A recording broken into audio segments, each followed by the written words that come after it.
Amigos y amigas de Bitcoin, bienvenidos de regreso a su calendario económico, donde todos los lunes cubrimos las noticias y análisis que necesitas para arrancar la semana en Bitcoin. Hoy es lunes 12 de julio y como siempre tenemos un episodio bastante cargado. Hoy vamos a estar hablando de la inflación que entra nuevamente en foco esta semana con la lectura de índice de precios al consumidor para junio en los Estados Unidos, la cual sale este martes. Vamos a estar dando más data y qué podemos esperar en el episodio de hoy.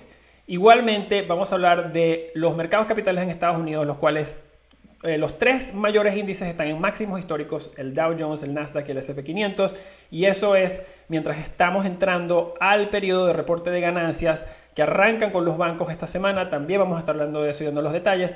Y por último, ha habido muchísima conversación acerca de el Grayscale Bitcoin Trust y este concepto de las unidades de este fondo que se van a desbloquear durante el mes de julio y cómo pueden impactar estos al precio de Bitcoin. Vamos a estar analizando este trade y cuál puede ser ese posible impacto a Bitcoin.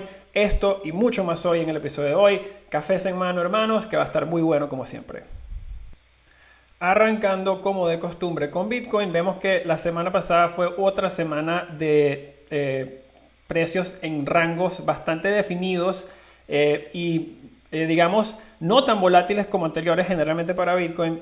Podemos ver que la semana pasada cerró a 34.258 el domingo por la noche y eso la puso abajo 2,92% para la semana. Vemos que hoy ha arrancado esta semana, hoy lunes, asomando un poquito hacia la baja, levemente hacia la baja. Y si vemos el nivel en donde cerró Bitcoin, vemos que este fue el cierre más bajo que ha tenido Bitcoin desde el 1 de febrero o la semana del 1 de febrero de este año 2021. Si miramos debajo del capó, digamos, a otras partes del mercado, podemos empezar a ver unas tendencias que son bastante interesantes. Para empezar, vamos a discutir la proporción de put-call en las opciones de Bitcoin. ¿Qué son las put-calls? Para refrescar, una opción put es protección hacia la baja, una opción call es gente buscando participación hacia la alza. Como podemos ver, este número, el cual representa una vez más las posiciones de protección hacia la baja divididas sobre las protecciones o posiciones con participación hacia la alza. Entre más alto este índice, más gente está buscando protección hacia la baja. Entre más bajo este índice, más nivelado está el mercado entre gente buscando posición hacia la alza o gente buscando protección hacia la baja.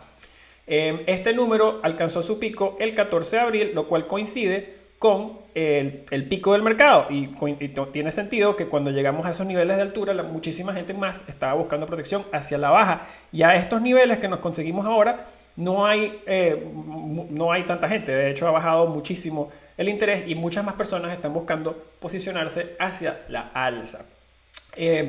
Como mencionamos, pueden pensar en este número como la cantidad de personas que está buscando protección dividida por la cantidad de personas que está buscando acción hacia el alza. Y como acabamos de señalar, está acercándose a niveles de equilibrio históricos.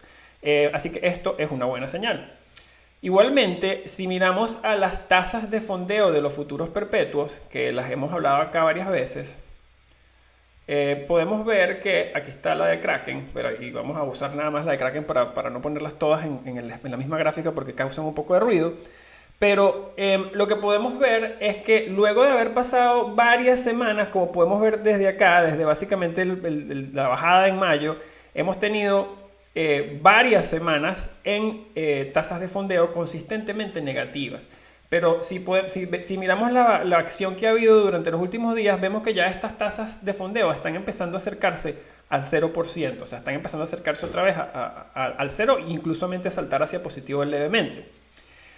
Lo que esto significa, en otras palabras, es que las personas o los inversionistas tienen menos apalancamiento hacia la baja. Y queriendo decir que el posicionamiento que estamos viendo en el mercado se está volviendo más neutro.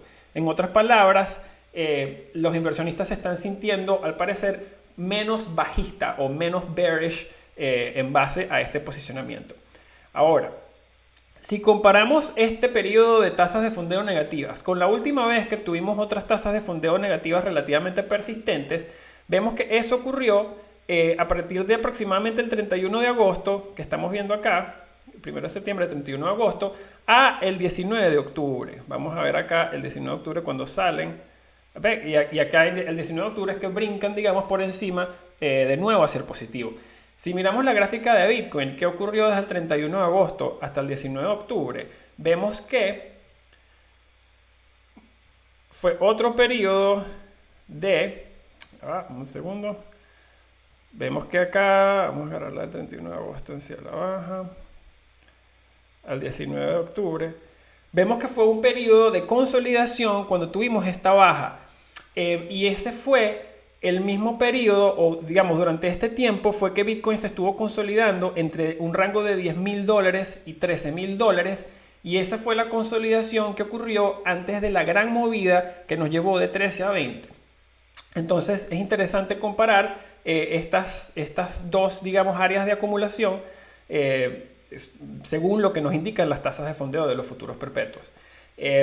Si miramos a las curvas de los futuros, que las cubrimos acá bastante a menudo, podemos ver que ya la gran mayoría de las curvas se han básicamente sacudido ese backwardation. Recordemos que el backwardation es cuando los precios de Bitcoin a futuro transan por debajo del precio actual, y eso estaba ocurriendo, o todavía lo podemos ver levemente en curvas como la de Deribit, que pueden ver que el contrato del 23 de julio y del 30 de julio están transando por debajo del precio actual, pero para los contratos de septiembre en adelante ya están positivos. Si vemos, por ejemplo, la de Kraken también muestra algo similar, pero la de FTX ya sí muestra un contango bastante limpio. Y como cubrimos la semana pasada, siguen siendo Kraken y Deribit las curvas de futuro que todavía arrastran un poquito de backwardation, pero ya al parecer todas las otras están esperando que Bitcoin tenga su contango, que es bastante saludable, digamos. Históricamente siempre ha tenido un contango. Así que si, digamos, ¿cuáles son las lecciones o los aprendizajes que nos quedan de los posicionamientos que vemos en los inversionistas hacia esta semana? Pues lo que parece ser es que no están esperando una movida grande hacia la baja, pero no están, digamos, alcistas tal cual ya de por sí. Quizás lo que pudiéramos esperar esta semana es un poco más de movimientos laterales, que es lo que hemos estado viendo por los últimos, digamos, 3 o 4 semanas. Pasando al S&P 500 y los mercados capitales en Estados Unidos, vemos que ha habido una trifecta de máximos históricos en los índices americanos. La semana pasada el S&P 500 cerró 52 puntos base arriba a 4.372 puntos en un nuevo máximo histórico. Vemos que hoy, esta mañana, también alcanza otro nuevo máximo histórico. Ya esos son 4 semanas, o ya serían 4 semanas consecutivas de máximos históricos en el S&P 500. Mirando al Nasdaq, espera que se nos abra el Nasdaq. También vemos que en la semana pasada alcanzó otro máximo histórico arriba a 67 puntos base, y el Nasdaq ya tiene 1, 2, 3, 4 semanas consecutivas de máximos históricos. ¡Wow! Igualmente estamos viendo otro máximo histórico esta mañana. Dow Jones Industrial la semana pasada igualmente marcó un nuevo máximo histórico arriba 24 puntos base para la semana, y hoy una vez más estamos viendo potencialmente otro máximo histórico para el Dow Jones. Así que los mercados capitales en Estados Unidos disparando todos en todos los cilindros. Interesantemente, si vemos el índice del Russell 2000, que sigue o digamos refleja las empresas dentro de la bolsa pero con capitalización de mercado mucho más baja, vemos que este índice está fuera de la fiesta de máximos históricos, no lo invitaron. Y esto es interesante, ya que el analista Tom Lee de Fundstrat mira muy de cerca este índice como confirmación para un rally en todos los mercados, digamos. Vemos que este sector está quedándose atrás, así que importante nada más mantenerlo esto en el retrovisor, ya que siempre es bueno ver cómo están actuando diferentes partes del mercado con las noticias o desarrollos que se van dando. Estos máximos históricos vienen en el contexto de que los anuncios de ganancias y de reportes, digamos, de resultados del segundo cuarto del 2021 arrancan esta semana, y vamos a estar dando todos los detalles de todos los que son esos reportes de ganancias relevantes. Como vemos, este titular del Wall Street Journal dice que temporada de ganancias arranca con básicamente pronósticos por el cielo y con los mercados capitales en récords. Así que digamos, con todo esto que se está viendo, con las perspectivas que tienen las empresas, con las tasas de interés que estamos viendo donde están en casi que mínimos históricos y con un dólar americano bastante estable, estos índices y estas empresas pudieran estar posicionadas bastante bien para seguir alzando si los reportes impresionan. Mirando a otro lado del mercado, acá siempre prestamos muchísima atención a los bonos, a la tasa de interés de los bonos del Tesoro de Estados Unidos. La semana pasada vemos que la tasa de interés de estos bonos tuvo otra baja bastante importante. Cerró la semana abajo 5,38%, pero de hecho llegó a estar abajo casi 10%. Esa movida es enorme desde el punto de vista de la tasa de interés de los bonos soberanos de Estados Unidos. Los inversionistas lo que parecen estarle diciendo a la Reserva Federal con esta acción de precios en los bonos es que los inversionistas creen que la Reserva Federal no va a poder subir las tasas de interés en ningún momento cercano. Esto va a entrar, digamos, esto entra directamente en el foco esta semana, ya que el martes sale data de la lectura de inflación para junio para los precios del índice al consumidor en Estados Unidos. Este punto de data tiene un gran potencial de mover los mercados y las tasas de interés de estos bonos. Así que vamos a estar pendientes y vamos a dar detalles exactos de a qué hora sale esa data en nuestra sección de qué tenemos para adelante esta semana. Si tomamos en cuenta la baja que hubo esta semana y miramos cómo estamos desde el máximo histórico, podemos ver que los bonos del Tesoro de Estados Unidos han básicamente caído 23%. La tasa de interés del bono de Estados Unidos de 10 años ha caído un 23% en 100 días. Esa movida es enorme desde el punto de vista de la tasa de interés de un bono soberano. Y esta tendencia puede, digamos, continuar si seguimos, si la data económica sigue saliendo con lecturas de inflación suaves, por debajo de los pronósticos, por debajo de las expectativas. Pasando a nuestro análisis del precio de oro, vemos que el oro consiguió compradores la semana pasada y cerró la semana arriba 1,15% a $1,807 por onza. Desde un punto de vista técnico vemos que el movimiento de esta semana saca al oro, digamos, de este canal bajista que ya habíamos señalado, del cual salió y volvió a entrar, pero ahora en esta movida de la última semana ya francamente pareciera haber salido nuevamente de este rango. Así que la movida desde el punto de vista técnico fue positiva y posiciona al oro bastante bien, digamos, para continuar extendiendo su subida. Recordemos que los precios del oro tienen una relación inversa con el retorno real del bono de 10 años de Estados Unidos. ¿Qué significa esto? Que cuando la tasa de interés de ese bono básicamente baja, como estamos viendo que está pasando ahorita, que se comprime la tasa de interés de esos bonos y la inflación sube al mismo tiempo, el oro le va bastante bien, como estamos viendo. El caso opuesto es que cuando las tasas de interés suben más rápido que la inflación, el oro sufre. Así que importante mantener esa relación en mente con toda la variabilidad que está habiendo en tasas de interés y inflación. Pasando a nuestro análisis de DeFi, vemos que el índice de DeFi fue uno de los pocos ganadores en el mundo cripto la semana pasada, cerrando la semana arriba 2,17%. Y si miramos el performance de Ethereum cerró abajo casi 8%, abajo 7,98% a $2,138 por Ethereum. Y hubo un par de desarrollos bastante interesantes tanto en DeFi como en el mundo de Ethereum la semana pasada. Puntualmente arranquemos con el desarrollo que hubo en Ethereum, que fue que hubo un developer que creó un contrato inteligente para ayudar a ciertos mineros o a mineros en general a reorganizar bloques en la cadena de Ethereum para poder, digamos, acceder a compensación mayor por esos bloques puntuales. Aunque la practicalidad de este contrato inteligente no ha sido probada, digamos, en la naturaleza, o sea, todavía no se ha visto este contrato, digamos, exitosamente reorganizar ciertos bloques. Esta propuesta teórica ha, digamos, dado pie a que se inicie una conversación bastante agitada dentro de la comunidad de Ethereum. Vamos a hablar un poquito más de por qué eso es tan importante ahorita con este tema de la transición de Proof of Work a Proof of Stake en un segundo. Pero antes de eso, vamos a hablar del otro desarrollo que hubo en el mundo de DeFi, que fue, una vez más, lamentablemente, hubo otro hackeo, y en este caso fue el protocolo se llama ChainSwap la semana pasada. Sufrió un ataque, un hacker, digamos, encontró un exploit dentro de un contrato y los inversionistas de este protocolo perdieron $8 millones. Así que esto continúa señalando, digamos, los riesgos que existen en el mundo de DeFi y lo importante que es poder navegar este espacio bastante bien y entender lo que se está haciendo. Volviendo al tema de Ethereum, probablemente vamos a ver mayor conversación acerca de mineros en Ethereum y el comportamiento de mineros en Ethereum, ya que la red de Ethereum se está preparando para hacer un cambio de Proof of Work a Proof of Stake.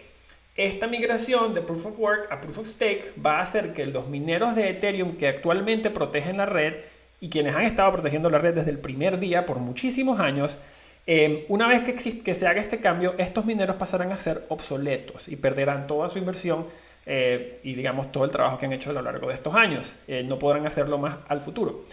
Va a ser muy interesante ver cómo la comunidad de Ethereum navega, digamos, este periodo de transición con los mineros. Pasando a nuestro comentario de dificultad minera de Bitcoin, vemos que el ajuste de dificultad de la semana pasada funcionó a la perfección, digamos, se podría decir. Las tasas para procesar transacciones en la red se han permanecido bastante bajas durante el fin de semana y vemos que haciendo un chequeo de cómo están hoy con 6 Satoshi por VByte te metes en el próximo bloque, así que está bastante económico las transacciones actualmente en la red. Y si miramos el hash rate después del ajuste, vemos que el hash rate ha continuado bajando incluso luego del ajuste anterior y vemos que el próximo ajuste de dificultad está proyectando actualmente otra baja en dificultad de aproximadamente el 9%. Así que nos mantendremos bastante al tanto de todos estos ajustes, pero actualmente transar en la red está bastante efectivo y bastante barato. Y como siempre, los dejamos con qué podemos esperar para esta semana. En esta sección hoy vamos a estar analizando dos cosas. Primero, ha habido muchísima conversación acerca del GBTC y cómo el desbloqueo de ciertas unidades de este fondo pudiese impactar el precio de Bitcoin en el futuro próximo. Vamos a hablar de eso. Igualmente vamos a estar repasando todos los reportes de ganancias relevantes y toda la data económica relevante, el calendario de a qué hora y a qué día sale esa data en esta sección. Así que vamos a entrar primero con el GBTC. Ok, el titular que tienen o el artículo que tienen detrás de sus pantallas es uno de los muchos que ha habido recientemente hablando de este potencial desbloqueo de las unidades del GBTC y cómo puede impactar a Bitcoin. Primero vamos a hablar un poquito de las mecánicas de este trade y de qué significa para Bitcoin. Primero, el GBTC, el Grayscale Bitcoin Trust, es un vehículo de inversión que es dueño de Bitcoins, o sea, tiene Bitcoins ese fondo y permite que los inversionistas tengan unidades o sean dueños de unidades de ese fondo. Siendo dueño de una unidad de ese fondo, eres dueño de la proporción o el monto proporcional de Bitcoin que tiene el fondo. ¿Qué quiere decir esto? Que si el fondo tiene 10 Bitcoins y tiene 10 unidades del fondo, cada unidad del fondo debería transar a un precio equivalente al precio de mercado de Bitcoin, de un Bitcoin, ¿verdad? Debido a ciertas dinámicas de mercado, el precio de estas unidades de este fondo transaba a una prima o un precio mayor al costo del Bitcoin proporcional que el fondo tenía. Esto creó una oportunidad para que los inversionistas crearan nuevas unidades del fondo, contribuyendo Bitcoin y recibiendo unidades de ese mismo fondo. Una vez que hacían esto, ellos podían agarrar las unidades, vender las unidades a una prima, recomprar la misma cantidad de Bitcoin que habían invertido originalmente y quedarse con la diferencia. ¿Ok?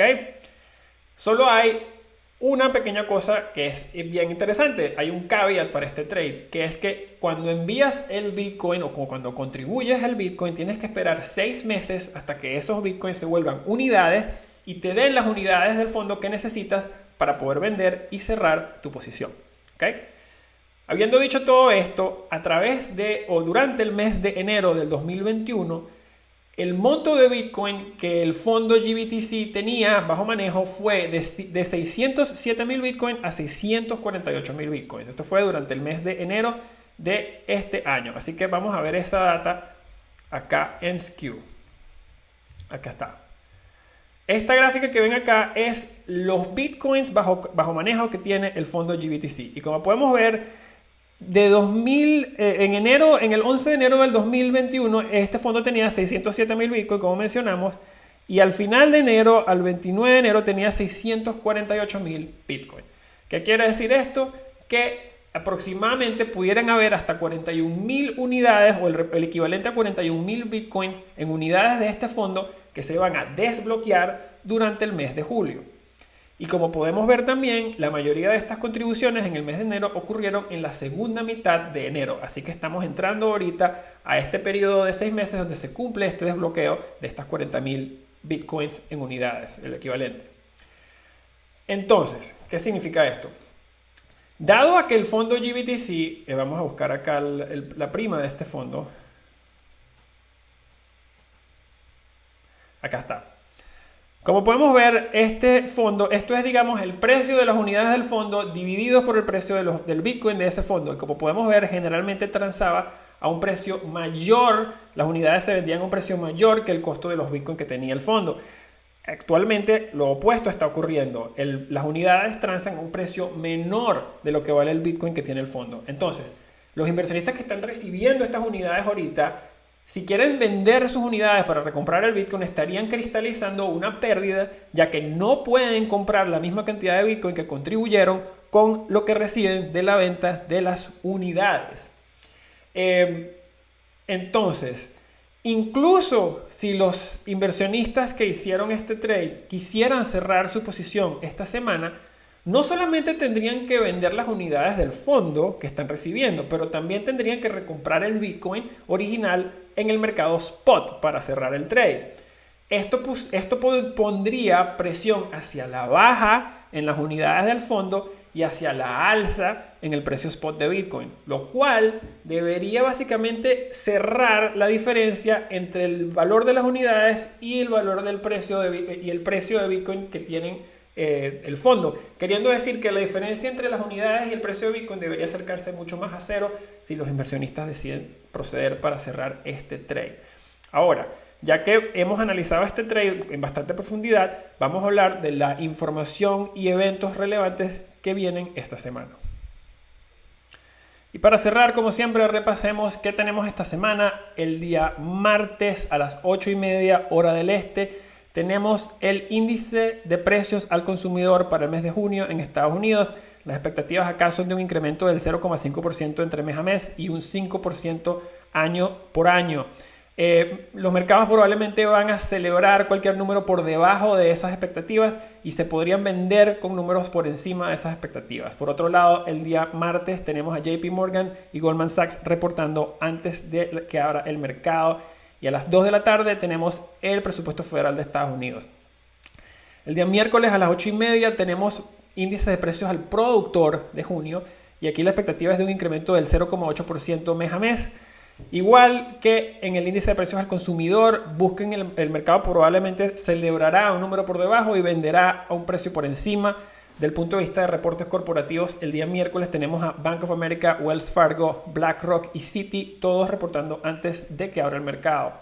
Y a las 12, el chairman de la Reserva Federal, Jerome Powell, empieza un reporte sobre política monetaria al Congreso a las 12 p.m. hora del este.